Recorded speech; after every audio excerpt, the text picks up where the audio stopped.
రాజశేఖర్ రెడ్డి గారి వారసులుగా నేను అధికారంలోకి వస్తున్నాను, నాకు ఒక అవకాశం ఇవ్వమని చెప్పినటువంటి గత ముఖ్యమంత్రి ఆయన యొక్క నియంతృత్వ పోకడల కారణంగా, అవగాహన రాహిత్యం కారణంగా, సమిష్టి నిర్ణయాలు తీసుకోకుండా పెడచెవిని పెట్టిన కారణంగా ఈ రాష్ట్రంలో అనేక రకాలైనటువంటి సమస్యలు ఉత్పన్నం అవుతూనే ఉన్నాయి. అప్పు చేసి పప్పు కూడు చేసినట్టుగా రాష్ట్ర ఖజానాన్ని మొత్తం కూడా తమ స్వార్థ ప్రయోజనాల కోసంగా మొత్తం గుల్ల చేసి 9,65,000 కోట్ల రూపాయలకు పైగా అప్పులు పాలు చేసినటువంటి సంగతి మీకు అందరికీ కూడా తెలుసు. మనం అనేక సందర్భాలుగా కూడా ఈ విషయంలో మీరందరూ కూడా చర్చించుకొని కూడా ఉంటారు. అదే పరిస్థితి ఇవాళ ఆర్టీసీలో కూడా అదే పరిస్థితి కొనసాగుతుంది. ఆర్టీసీ ఉద్యోగులను ఆర్టీసీని ప్రభుత్వంలో కలుపుకునేటువంటి సందర్భంలో ఏమాత్రం పెద్దల యొక్క మాట యొక్క పెడచెవిని పెట్టి తొందరపాటు నిర్ణయాలతో కేవలం ఓట్ క్యాచింగ్ నినాదాలతో ఆయన ఆర్టీసీని మాత్రమే ఆ యొక్క లక్షల కోట్ల రూపాయలు ఉన్నటువంటి యొక్క ఆర్టీసీ ఆస్తులపైన కన్నేసి విలీనం చేసుకున్నారు తప్ప వాస్తవంగా అక్కడ ఉన్నటువంటి ఉద్యోగస్తుల యొక్క ప్రయోజనాలు కానీ, ప్రజల యొక్క ప్రయోజనాలు కానీ, సంస్థ యొక్క ప్రయోజనాలు కానీ పూర్తిగా కూడా పక్కన పెట్టడం జరిగింది. ఎందుకు చెప్తున్నానంటే నేను ఈ మాట, తమిళనాడులో ఆర్టీసీని ప్రభుత్వం నడుపుతూ ఉంది. అయితే దాంట్లో రోడ్డు ట్రాన్స్పోర్ట్ డిపార్ట్మెంట్లో పూర్తిగా విలీనం చేసి అక్కడ ప్రభుత్వం ఈ యొక్క ఆర్టీసీని కూడా నడుపుతూ ఉంది. మన పక్కన ఉన్నటువంటి రాష్ట్రంలో గమనించవచ్చు. ఆ రకంగా ఏమాత్రం కూడా అనాలోచితంగా పెద్దల మాటలు ఎవరిని కూడా లెక్క చేయకుండా ఆ రోజు పాపం ఈ యొక్క నిర్ణయం తీసుకుని ఆ యొక్క సంస్థని, ఉద్యోగుల్ని గాలికి వదిలేసిన పరిస్థితిని మనం చూస్తూ ఉన్నాం. పాపం ఆ రోజు ఉద్యోగస్తులు తాత్కాలికంగా ఆనందం పొందారు. జగన్మోహన్ రెడ్డికి పాలాభిషేకం కూడా చేశారు. అయితే అప్పటి నుంచే కష్టాలు మొదలైనవి. సుమారుగా 1,00,000 కోట్ల రూపాయలకు పైగా ఇవాళ మనం ఈ యొక్క ఆర్టీసీ యొక్క ఆస్తులు ఉన్నాయి. అనేక రకాల బస్ స్టాండ్లు కానీ, బస్సులు కానివ్వండి. ఈ రకంగా చూసినట్టయితే చాలా పెద్ద కార్పొరేషన్ యొక్క ఆస్తులు. దీని మీద కన్నేసినటువంటి యొక్క వీళ్ళు ఈ రకంగా ఎవరి మాటను లెక్క చేయకుండా దాన్ని తూతూ మంత్రంగా విలీనం చేయడం జరిగింది. విలీనం చేసిన తర్వాత వాళ్ళకు సంబంధించినటువంటి కోఆపరేటివ్ సొసైటీస్ సంబంధించినటువంటి 50-60 వేల కోట్ల రూపాయలు కూడా 50% ఆ పైన వాళ్ళ 50-60 వేల మంది ఆ యొక్క క్రెడిట్ సొసైటీస్లో కూడా మెంబర్షిప్లో ఉంటారు. వాళ్ళందరూ కూడా ఆ డబ్బు కూడా ఇవాళ అనేక రకాలుగా తాకట్టు పెట్టడం జరిగింది. అదే రకంగా ఆర్టీసీని మొత్తం కూడా తాకట్టు పెట్టడం జరిగింది. దురదృష్టం ఇది. ఎక్కడైతే విలువైన ఆస్తులు ఉన్నాయో వాటన్నిటిని కూడా ఇవాళ ప్రభుత్వం తాకట్టు పెట్టడం జరిగింది. ఆంధ్రప్రదేశ్ చరిత్రలో ఈ రకంగా మొత్తం కార్పొరేషన్స్ అన్నింటినీ తాకట్టు పెట్టిన ఘనత ఒక జగన్మోహన్ రెడ్డి ప్రభుత్వానికే దక్కుతుంది.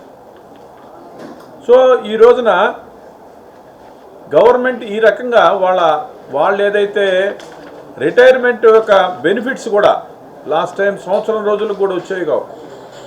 వాళ్ళ లీవులు ఉంటాయి. ఆ లీవులకు సంబంధించిన అమౌంట్ ఉంటుంది. అదే రకంగా వాళ్ళకి ఒకేసారి పేమెంట్ రావాల్సి వస్తే వాళ్ళు సంవత్సరం మొత్తం ఏదైతే వాటి కోసం తిరగడం సరిపోయేది. ఆ రకంగా రిటైర్మెంట్ అయినటువంటి యొక్క ఉద్యోగస్తులు వైఎస్ఆర్సీపీ ప్రభుత్వంలో నానా అవస్థలు పడడం జరిగింది. పిఎఫ్ కానీ, లీవ్స్ కానివ్వండి, లేదా రకరకాల బెనిఫిట్స్ అన్నిటిని కూడా ప్రభుత్వం ఎక్కడ కూడా క్లియర్ చేసేది కాదు. ఒక్కసారిగా రాకుండా ఇన్స్టాల్మెంట్స్ రాగా వచ్చి వాళ్ళు తిరిగి ఆ రిటైర్మెంట్ ఎంప్లాయీస్ ఏదైతే ఉన్నారో చాలా వాళ్ళ కుటుంబాలు కూడా కొన్ని ఆత్మహత్య చేసుకున్నటువంటి ఒక పరిస్థితి. నేను ఇంకొక మాట అడుగుతున్న ఈ ప్రభుత్వాన్ని, ఉద్యోగస్తులందరూ మాకు కూడా మిగతా ఉద్యోగస్తుల మాదిరిగా పెన్షన్ వస్తుందేమో, మాకు ఆ 50% మా యొక్క బేసిక్లో నుంచి మాకు కూడా వస్తాయో అనేది చాలా ఆనందపడ్డారు పాపం. కానీ ఈరోజు కూడా దాని వైఎస్ఆర్సీపీ ప్రభుత్వం కేవలం వాళ్ళ ఆస్తులపైన కన్నేసి దాన్ని అట్లా అటకెక్కిచ్చేసింది తప్ప ఏ రకమైనటువంటి ఒక పరిస్థితులు వాటిని చక్కబెట్టలేదు. అదే రకంగా ఇప్పుడు ఎంప్లాయీస్ ఉన్నారు. గతంలో ఆర్టీసీలో పనిచేసేటువంటి ఏ ఎంప్లాయీ కానీ వాళ్ళకి ఏదైనా సరే హెల్త్కి సంబంధించినటువంటి ఆరోగ్య సంబంధించినటువంటి సమస్యలు వస్తే వాళ్ళు ఎక్కడైనా సరే హాస్పిటల్స్కి రెఫరల్ హాస్పిటల్స్కి వెళ్ళి ఆ ట్రీట్మెంట్ చేయించుకునే అవకాశం అటు హైదరాబాద్లో కానీ విజయవాడలో కానీ ఎక్కడైనా అవకాశం ఉండేది. మొత్తం అంతా కూడా ఆర్టీసీ భరించేది. ఇవాళ ఆ పరిస్థితి లేదు. ఈరోజు మనకి ఆర్టీసీ ఎంప్లాయీస్ ఏదైతే ఉన్నారో రిటైర్మెంట్ ఎంప్లాయీస్ కానీ లేదా ప్రస్తుత ఎంప్లాయీస్ కానీ హెల్త్ విషయంలో చాలా ఇబ్బందికరమైన పరిస్థితులు ఎదుర్కొంటున్నారు. ఈ కార్మికులకు సంబంధించినటువంటి ఈ హాస్పిటల్స్ ఏవైతే ఉన్నాయో వాటికి సరిగ్గా ట్రీట్మెంట్ చేయట్లేదు. సో ఆ రకంగా ఆర్టీసీకి సంబంధించి వైఎస్ఆర్సీపీ ప్రభుత్వం పూర్తిగా వాళ్ళని నిర్వీర్యం చేసింది. ఈ ఆరోగ్యశ్రీ కానివ్వండి ఏది కూడా వాళ్ళకి అమలు కాదు. వాళ్ళకు ఉన్నటువంటి హెల్త్ బెనిఫిట్స్ అన్నీ కూడా పోయినాయి. రాత్రిపూట నైట్ డ్రైవర్స్ ఎవరైతే ఉంటారో ఆ డ్రైవర్స్కి కొంత అలవెన్స్ ఇచ్చేవాళ్ళు, ఇవాళ అది కూడా ఇచ్చే పరిస్థితి లేదు. ఆ రకంగా ఈ యొక్క ఈపీఎఫ్కి సంబంధించి కూడా చాలా రకమైనటువంటి పెండింగ్స్ ఉన్నాయి. మొత్తం మీద ఆర్టీసీ కార్మికులు ఎవరైతే ఉన్నారో గవర్నమెంట్లో కలిపిన తర్వాత అనేక కష్టాల్లో ఊబిలో కూరుకుపోయారనేటువంటి మాట వాస్తవం. దీన్ని మళ్ళా కూడా తిరిగి ఒక సక్రమైన పద్ధతుల్లో ఇప్పుడున్నటువంటి ఒక ప్రభుత్వం కొంత బడ్జెట్లో కూడా వీళ్ళకి శాంక్షన్స్ ఇచ్చి ఆ రకంగా నిలబెట్టేటువంటి ప్రయత్నం చేస్తుంది. అనాలోచిత కారణంగా వైఎస్ఆర్సీపీ ప్రభుత్వం ఏదైతే ఉందో ఆర్టీసీ ఉద్యోగులతో వాళ్ళ జీవితాలతో చెలగాటం ఆడింది. ఆ రకంగా పెద్ద పెద్ద అధికారులు ఈడీలు కానివ్వండి ఆర్ఎంలు కానీ ఏ అధికారి రిటైర్ అయినప్పటికీ కూడా వాళ్ళు కోర్టుకు పోయి తప్ప వాళ్ళ పెన్షన్స్ కానీ వాళ్ళకి రావాల్సిన బెనిఫిట్స్ కానీ తీసుకోరానటువంటి దుస్థితికి వాళ్ళు తీసుకొచ్చారు. అదే రకంగా రోడ్లు గాలికి వదిలేసిన కారణం చేత ఆ యొక్క బస్సులు మొత్తం కూడా సర్వనాశనం అయిపోయినాయి. ఈ రకంగా మొత్తం కూడా ఒక అనాలోచిత కారణం చేత ఈ ప్రభుత్వం ప్రయాణికుల్ని ఆర్టీసీ యొక్క వ్యవస్థను మొత్తం కూడా సర్వనాశనం చేసింది. కాబట్టి ఇది చాలా దారుణమైన విషయం. ప్రజలకి ఈ విషయాలు అర్థమైతే తప్ప ఆర్టీసీ సంస్థ ఎన్ని ఇబ్బందుల్లో ఉంది, కార్మికులు ఎంత ఇబ్బందుల్లో ఉన్నారనే విషయం అర్థం కాదు. నెల్లూరు టౌన్లో కూడా నేను ప్రత్యక్షంగా చూశాను, కొన్ని పత్రికలు కూడా రాసినాయి. మాకున్నటువంటి ప్రధాన బస్టాండ్ సెంటర్స్లో కూడా ఇవాళ ట్రాఫిక్ చాలా పెద్ద ఎత్తున సమస్య ఉంది.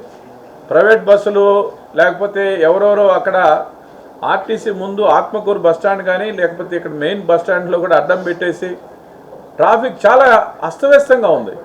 నేను నిన్న ఎస్పీ గారిని అదే రకంగా డిఎస్పీ గారిని ఇద్దరిని కూడా స్వయంగా కలిసి ఇక్కడ ఉన్నటువంటి పరిస్థితిని చక్కదిద్దాల్సిన అవసరం ఉందని కూడా నేను చెప్పడం జరిగింది. ఆ రకంగా నేను ఆర్టీసీ కార్మికుల ప్రయాణికుల ప్రయోజనాల విషయంలో ఇప్పటికే నా వంతు కర్తవ్యాన్ని నేను మొదలుపెట్టి ఆ దిశగా ప్రయత్నాలు చేస్తున్నాను. చేయాల్సినటువంటి విషయాలు చాలా ఉన్నాయి. అయినప్పటికీ మీ అందరి సహకారంతో మీ దగ్గర నుంచి వచ్చే సూచనలు తీసుకొని మన వంతు ప్రయత్నంగా ఆర్టీసీ యొక్క కొంత కార్మికులకు కానీ ప్రయాణికులకు మెరుగైన సౌకర్యాలు వచ్చే విధంగా నా వంతు ప్రయత్నం చేస్తానని మనవి చేస్తున్నాను.